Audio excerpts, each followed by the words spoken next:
Assalamualaikum warahmatullahi wabarakatuh.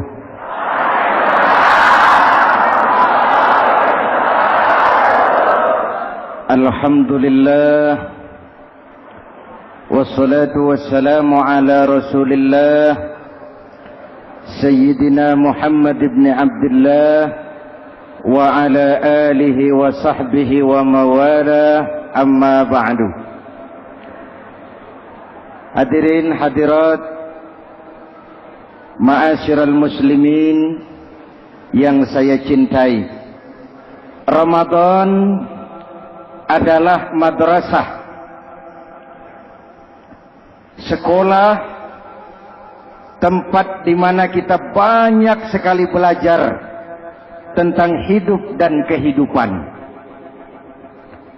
supaya kita lebih siap menghadapi hidup, supaya kita punya wawasan, supaya kita mampu melihat persoalan jauh ke depan, supaya kita tidak terjebak pada keuntungan sesaat tapi merugikan jangka panjang. Malam ini saya ingin mengajak kita semua melihat kurikulum Ramadan. Pelajaran apa yang diberikannya kepada kita? Pertama, Ramadan mengajarkan kita menjadi orang-orang yang sabar, ulet, dan tahan uji. Ini zaman di mana persaingan tajam. Betul? Jangankan jadi pejabat tinggi, jangankan jadi pengusaha sekarang ini, jadi kiai saja kalau tidak sanggup bersaing,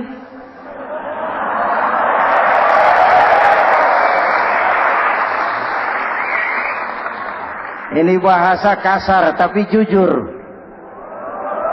Karena orang sekarang hidup di zaman banyak pilihan.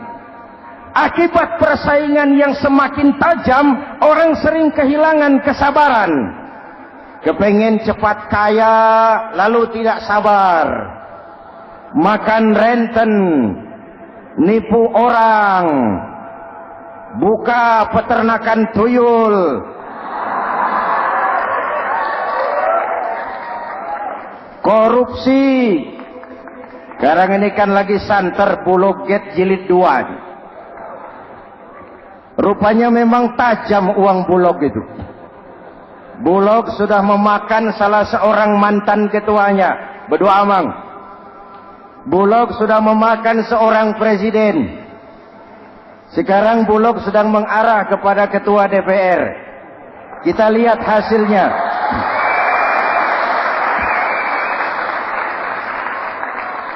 Tentu saja kita prihatin, karena kita tahu ekonomi kita sedang sulit. Hutang melilit leher, tetapi pada sisi lain kita melihat enak saja uang mengalir puluhan miliar untuk sesuatu yang tidak terkait dengan kepentingan rakyat.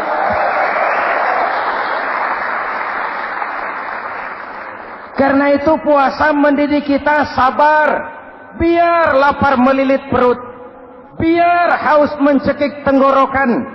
Kalau maghrib belum datang, jangan sentuh makanan, jangan ambil minuman. Sabar. Betul? Ada waktunya. Lalu lintas itu macet karena kendaraan besar tidak mau ngalah, kendaraan kecil tidak tahu diri. Betul? Antrian di pasar kacau karena yang sudah dapat nggak mau minggir, yang di belakang dorong-dorong. Betul? Dimanapun antrian kacau, Bung. Kalau yang sudah dapat mau dapat lagi, yang nunggu kelamaan, akhirnya dorong-dorongan, kacaulah kehidupan sosial. Puasa melatih kita sabar. Karena sebagai bangsa kita punya latar belakang sejarah. Kita ini bangsa yang ditempa oleh segala macam kesulitan. Kita 350 tahun dijajah Belanda, sulit. Setelah merdeka, kita dirongrong oleh berbagai macam pemberontakan, susah. Lalu PKI berontak, susah lagi. Lalu berdiri Orde Baru, lama-lama, susah lagi. Orde Baru selesai, muncul reformasi, masih susah juga.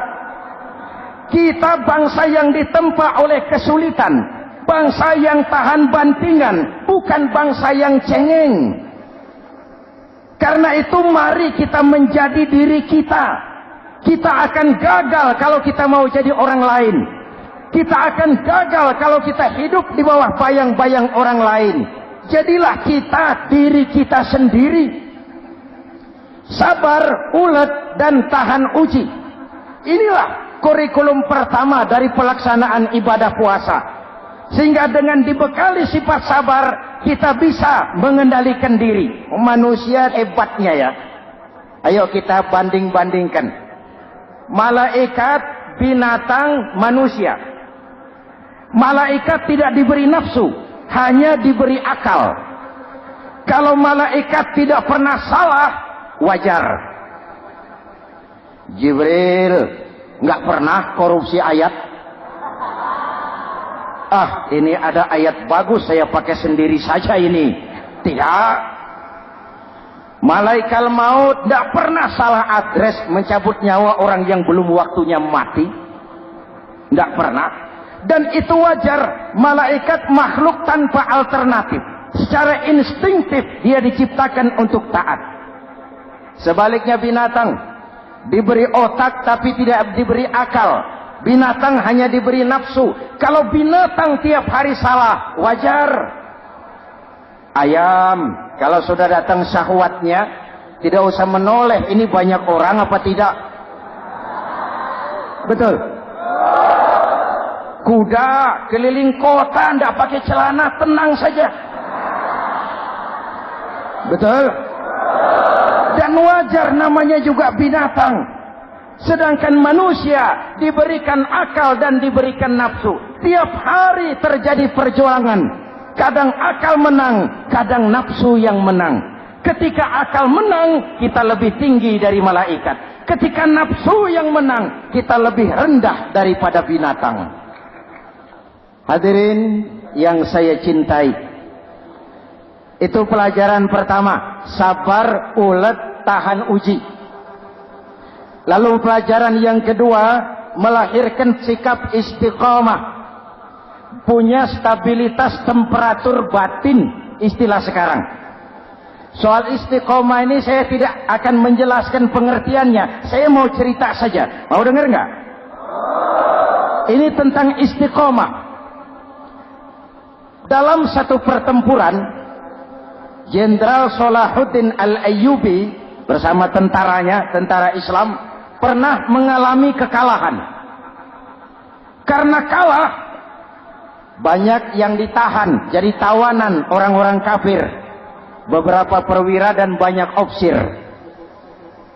Tercatatlah ada 3 orang ofsir jadi tawanan Raja Kafir ini. Satu hari Raja Kafir musyawarah dengan Perdana Menterinya. Perdana Menteri, saya Tuan Raja, ini tawanan Islam ini enaknya diapain? Kalau enaknya sih dibunuh saja Tuan Raja, selesai urusan. Soal bunuh sih gampang Perdana Menteri. Maksud Tuan Raja, bujuk saja agar dia meninggalkan Islamnya, ikut ke agama kita. Nanti kita kasih hadiah. Begitu. Iya, baiklah. Besok saya sidang 3-3-nya. Besoknya ini 3 ofsir disidang di tempat terbuka langsung oleh Perdana Menteri. Mula-mula dipanggil ofsir pertama. Ofsir pertama, ya Perdana Menteri, sini. Baik. Kamu tahu kamu siapa? Tahu. Siapa kamu? Tawanan.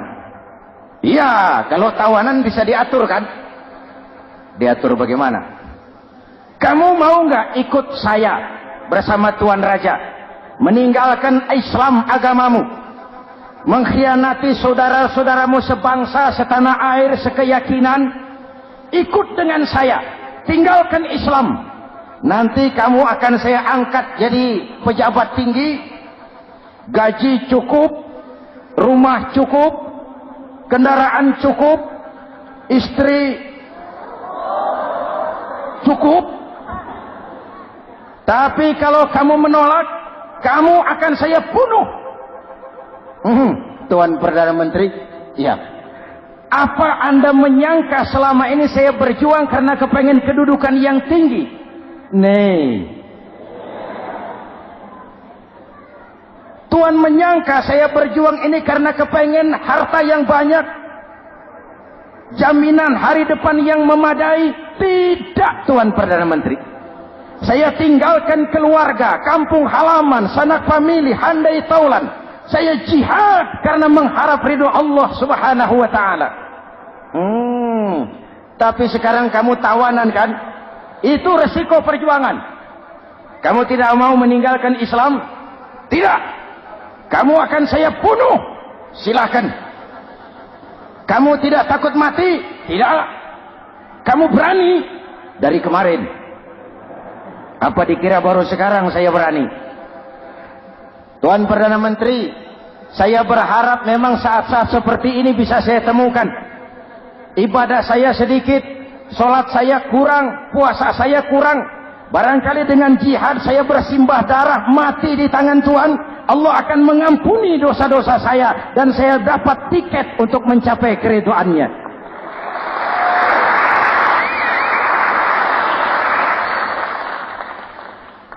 Gila kamu. Biarin. Kalau ini Tuan anggap gila, saya bisa berbuat lebih gila dari ini. Saya bunuh kamu. Bunuh. Algojo. Dipancung. Dio. Ini terlepas kepalanya dari badannya. Menggeluntung kepalanya ke bawah. Jatuh bergelindingan. Itu kepala lepas dari badan. Ngaji. Baca ayat Quran. Sampai Perdana Menteri bingung. Minggir. Ini ada kepala ngaji. Ayatnya yang dibaca, ya ayyatuhan nafsul mutmainnah, irji'i ila rabbiki radiyatan mardiyah. Wahai jiwa yang tenang, kembalilah kepada Allah dengan diridhai. Masuklah ke dalam golongan hamba-hambaku dan masuklah ke dalam surgaku. Matanya terpejam rapat, bibirnya tersenyum. Dia gugur sebagai syahid karena membela keyakinan. Dia istiqamah, tidak goyah oleh tawaran jabatan dan kedudukan yang tinggi.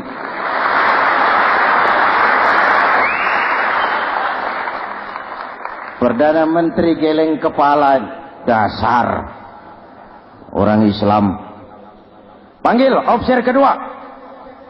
Officer kedua. Ya, Perdana Menteri. Kamu sudah lihat temanmu yang barusan? Sudah. Mati kan? Mati. Kamu bagaimana? Mau tetap berjuang untuk Islam? Atau ikut kami? Jabatan tinggi, kedudukan tinggi, rumah tinggi. Bagaimana? Atau mau mati seperti teman kamu barusan? Sudah kamu pikir? Sudah, Perdana Menteri. Sudah apa? Sudah, jangan banyak omong. Maksud kamu apa? Saya sudah tidak sabar mau nyusul teman saya yang barusan itu. Saya tidak bayangkan bagaimana disambut oleh malaikat di surga, disambut oleh para bidadari di surga, menggapai ridho Allah. Oh, Perdana Menteri, sudah jangan banyak omong. Kalau mau potong, potong saya.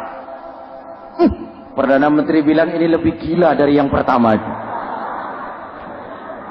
Yang pertama masih mau diajak ngomong, ini malah langsung minta disembelih. Ayo, Algojo, potong. Potong lagi. Dio. Terpisah lagi kepalanya dengan badan, jatuh ke bawah, menggeluntung, ngaji lagi. Ayatnya yang dibaca, wujuhun yawma izin nadirah ila rabbiha nazirah. Muka mereka hari itu berseri-seri kepada ridho Allah. Mereka memandang bibirnya senyum, matanya terpejam, dan dia ajal dengan husnul khatimah, mendapat syahid karena teguh punya keyakinan, istiqamah dalam perjuangan, tidak goyang, tidak mencela dan mencele.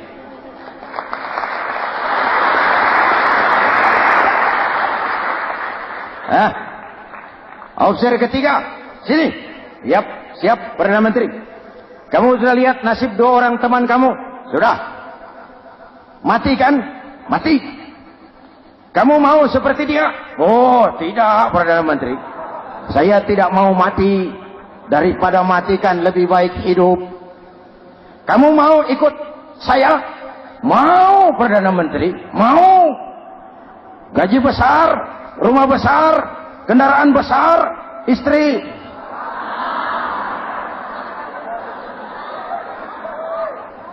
Mau, Perdana Menteri, saya mau.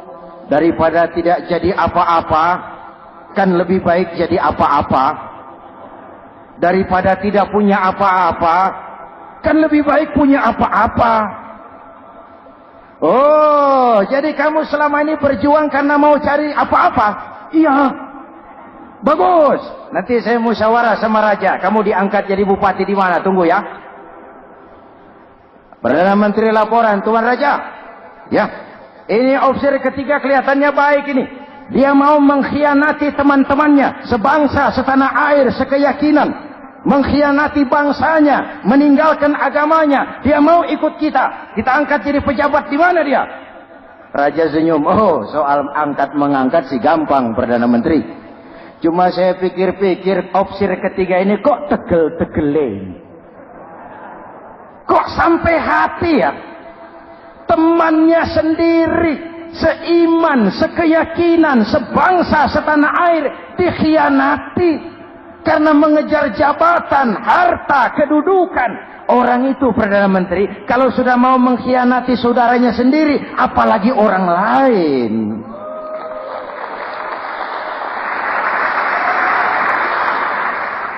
Ini officer ketiga, ini officer bejat. Anda bayangkan temannya sendiri dikhianati. Nanti kalau ada kesempatan, kita ditikam dari belakang. Jadi bagaimana Tuan Raja? Malah kalau saya lihat yang 2 yang sudah mati itu orang hebat, Perdana Menteri. Punya pendirian, istiqamah. Malah kalau bisa yang 2 itu dihidupin lagi. Loh, dihidupin bagaimana Tuan Raja, sudah kadang mati. Jadi bagaimana ya officer ketiga ini? Bunuh. Buat apa piara benalu jadi duri di kaki nanti? Bunuh. Baik, Perdana Menteri kembali. Officer ketiga, siap Perdana Menteri. Saya jadi bupati di mana? Bupati. Modal sampean. Loh, saya mau dibunuh. Bunuh. Katanya kalau ikut agama Tuan, meninggalkan agama kami, saya akan jadi pejabat tinggi. Kamu officer bejat, kamu tidak punya pendirian. Saudaramu sendiri seagama kamu khianati, apalagi orang lain. Potongan kayak kamu jadi pejabat, rusak negara ini.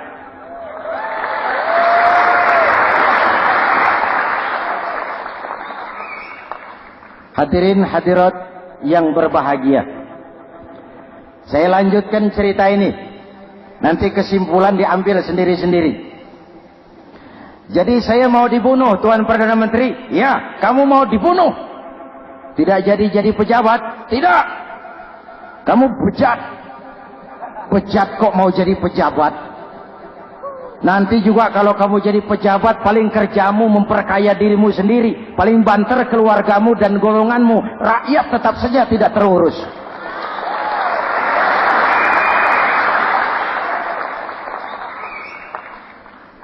Paling-paling kamu kalau sudah jadi pejabat tinggi, kerjamu cuma membuka, meresmikan, berkunjung.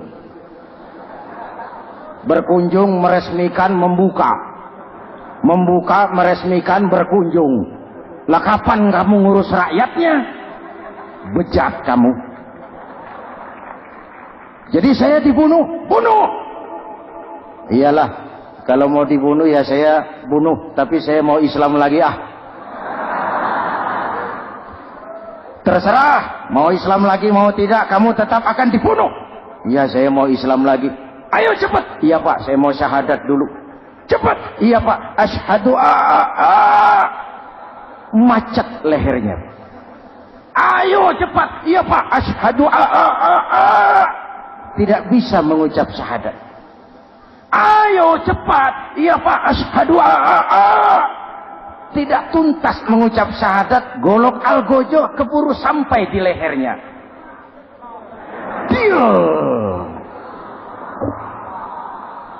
Darah mancur, pisah kepala dengan badan, menggeluntung ke bawah. Ngaji lagi. Dia bekas santri, masih bisa ngaji. Cuma ayat yang dibaca lain sama dua temannya tadi. Ayat yang dibaca, afaman haqqa alaihi kalimatul azab, afaman haqqa alaihi kalimatul azab, afa anta tunkizu man finnar. Ini ayat yang dibaca. Orang yang memang sudah dapat vonis akan mendapat azab, bisakah kamu menyelamatkan dia dari neraka? Bertahun-tahun berjuang di bawah bendera Islam untuk kejayaan Islam. Di akhir hayatnya dia tergoda oleh kedudukan dan harta, oleh jabatan dan pangkat. Ia bergeser, imannya rapuh, hilang istiqomahnya, ditinggalkan agamanya, dan dalam keadaan begitu dia mati. Dia su'ul khatimah. Na'udzu. Hadirin, apa guna saya ungkapkan ini? Mari kita belajar. Perlu stabilitas temperatur batin. Saya sering katakan, berapa banyak orang waktu di bawah teriak-teriak, berantas korupsi, ganyang korupsi, sikat korupsi, cuma karena belum dapat kesempatan. Begitu dapat kesempatan, korupsinya lebih gila dari yang dia teriaki. Betul? Waktu di bawah rajin baca ayat kursi, dapat kursi, lupa sama ayat. Betul? Betul? Ini yang memerlukan sikap istiqamah, konsisten. Hanya dengan semangat seperti ini, maka kita tidak akan goyah oleh tantangan yang bagaimanapun beratnya. Hadirin yang saya muliakan, Allah berjanji, orang-orang yang beriman kemudian beristiqamah, tatanazzalu alaihimul malaikatu alla takhafu wa la tahzanu, akan turun kepada mereka malaikat seraya berkata, kamu tidak usah takut, kamu tidak usah sedih. Allah akan memberikan pertolongan kepada orang-orang yang istiqamah. Ayo kita tetap istiqamah melaksanakan ibadah hanya kepada Allah Subhanahu wa ta'ala. Nah, yang ketiga, ikhlas.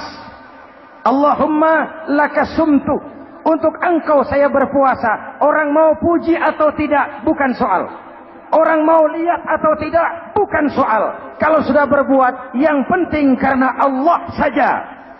Keikhlasan itu, kalau amal kita adalah jasad, ikhlas adalah ruh. Saudara, hari Jumat jam 9 pagi sudah berangkat ke masjid. Apa tidak bagus? Bagus. Sarungnya baru. Samarinda kelas BHS. Sajadah tebal. Tasbih panjang. Jam 9 sudah berangkat. Iya. Padahal sholat jam 12. Betul. Apa pahalanya besar? Nanti dulu. Itu berangkat jam 9 itu maunya apa? Pameran sarung? Atau di dekat masjid ada janda? Atau apa? Disinilah peran keikhlasan. Keikhlasan itu bukan kata. Malah kalau kita, saya ikhlas loh, biasanya tidak ikhlas kalau sudah ngomong begitu. Ikhlas itu amalan batin. Puasa ini menyelamatkan kita dari penyakit riya. Saya ingatkan Al-Ghazali bilang penyakit dua macam, penyakit zahir dan batin. Bedanya apa? Pertama, penyakit zahir yang punya lebih tahu dari orang lain. Tapi penyakit batin orang lain lebih tahu dari yang punya. Kalau kita punya kanker darah tinggi, kita tahu, orang lain tidak. Tapi kalau kita sombong, hasut, dengki, orang lain kadang-kadang lebih tahu dari kita yang punya. Betul? Yang kedua yang dahsyat, sehebat-hebatnya penyakit zahir cuma merusak dunia. Penyakit batin merusak dunia, menghancurkan akhirat. Ginjal mati, darah tinggi mati, tumor mati, kanker mati, leukemia mati, tapi tidak berakibat akhirat. Tidak ada penduduk neraka ditanya, kenapa kamu masuk neraka? Tumor, Pak. Tidak ada. Tidak ada. Sehebat-hebatnya penyakit zahir cuma merusak dunia, tapi penyakit batin merusak dunia, menghancurkan akhirat. Sombong, penyakit batin, di dunia dijauhi orang, di akhirat neraka tempatnya. Kikir, penyakit batin, di dunia dijauhi orang, di akhirat neraka tempatnya. Betul? Maka Al-Ghazali heran, kalau diserang penyakit zahir kita panik, cepat-cepat cari dokter. Tapi kalau diserang penyakit batin kita tenang-tenang saja. Padahal penyakit batin merusak dunia dan lebih hebat lagi menghancurkan akhirat. Maka puasa melahirkan keikhlasan. Agar di dalam melaksanakan ibadah cuma kita dan Allah saja. Inilah jiwa dan semangat yang sekarang ini pun sudah mulai menjadi langka. Semuanya karena akhirnya yang subur mental penjilat.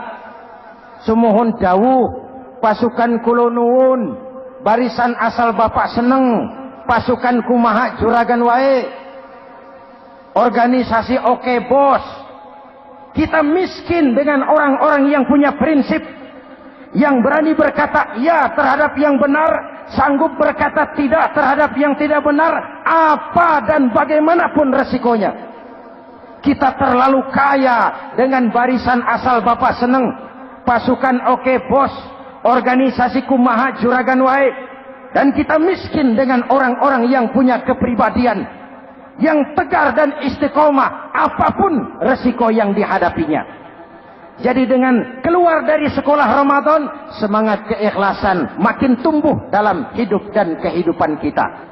Ibu bapak hadirin hadirat yang berbahagia, itulah makanya puasa disebut ibadah sirriyah, ibadah abstrak, cuma kita dan Allah saja yang tahu.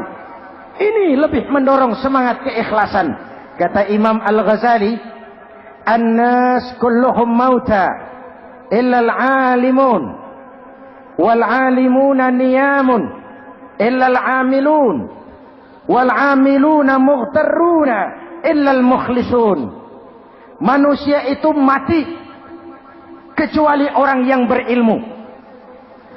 Orang yang berilmu walaupun hidup tidur kecuali yang mengamalkan ilmunya. Dan orang yang mengamalkan ilmunya banyak yang tertipu kecuali yang ikhlas di dalam mengamalkan ilmunya. Manusia mati kecuali yang berilmu. Yang berilmu walaupun hidup tidur kecuali yang mengamalkan ilmunya. Yang mengamalkan ilmunya banyak yang tertipu, menyangka amalnya sudah banyak, sholatnya sudah hebat, zakatnya sudah luar biasa, jihadnya sudah mantap. Banyak yang tertipu kecuali yang ikhlas di dalam mengamalkan ilmunya. Jadi amal tanpa ikhlas, jasad tanpa ruh. Itulah makanya nuansa Ramadan dengan ibadah puasa mengembangkan semangat keikhlasan di antara kita semua. Mari kita baca doa sama-sama munajat, mohon pertolongan Allah agar kita diselamatkan dari penyakit riya dan ditumbuhkan semangat keikhlasan. Ala hadhihi niyyah wa ila hadratin nabi. Al-Fatihah. Bismillahirrahmanirrahim. Alhamdulillahi rabbil alamin. Ar-Rahmanir Rahim. Maliki yaumiddin. Iyyaka na'budu wa iyyaka nasta'in. Ihdinas siratal mustaqim. Siratal ladzina an'amta 'alaihim غير المغضوب عليهم ولا الضالين آمين. بسم الله الرحمن الرحيم آمين. الحمد لله رب العالمين Allahumma salli wa sallim mubarak ala sayyidina Muhammadin wa ala alihi wa sahbihi ajma'in. Allahumma ja'al jam'ana hadza jam'an marhuma wa tafarruqana min ba'dihi tafarruqan ma'suma. Allahumma ja'al jam'ana hadza jam'an mashkura wa tafarruqana min ba'dihi tafarruqan maghfura. Allahumma ja'alna minas su'ada'il maqbulin wa la taj'alna minal ashqiya'il mardudin. ربنا تقبل منا صلاتنا وصيامنا وقيامنا وتخشعنا وتعبدنا وتضرعنا وتمم تقصيرنا برحمتك يا أرحم الراحمين. اللهم أصلح من في صلاحه صلاح المسلمين. اللهم أهلك من في هلاكه صلاح المسلمين. Ya Allah, dengan sepenuh perasaan dan pengharapan, dengan segala keremahan dan kerendahan, kami bermohon kepadamu, berikan kami kekuatan zahir dan batin, berikan kami kesabaran dan ketabahan, sikap istiqamah dalam mengarungi hidup yang penuh ujian ini. Karuniakan kepada kami pemimpin-pemimpin yang takut kepadamu dan sayang kepada kami. Rabbana hab lana min azwajina dzurriyyatina qurrata a'yun waj'alna lil muttaqina imama. Afdalu ma qultuhu ana wan nabiyyuna min qabli. La ilaha illallah.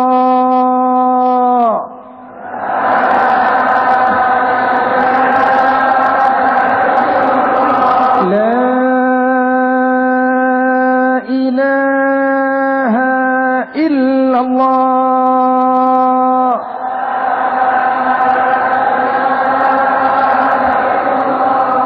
Muhammadur Rasulullah.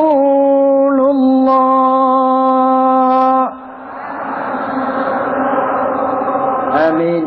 Kalimatu haqqin 'alaiha nahya wa 'alaiha namut wa 'alaiha wa biha nub'atsu insyaallah minal aminin birahmatika ya arhamar rahimin. Sallallahu ala sayyidina Muhammadin wa ala alihi wa sahbihi ajma'in. Ana rabbika rabbil izzati amma yasifun. Salamun alal mursalin walhamdulillahi rabbil alamin. Assalamualaikum warahmatullahi wabarakatuh.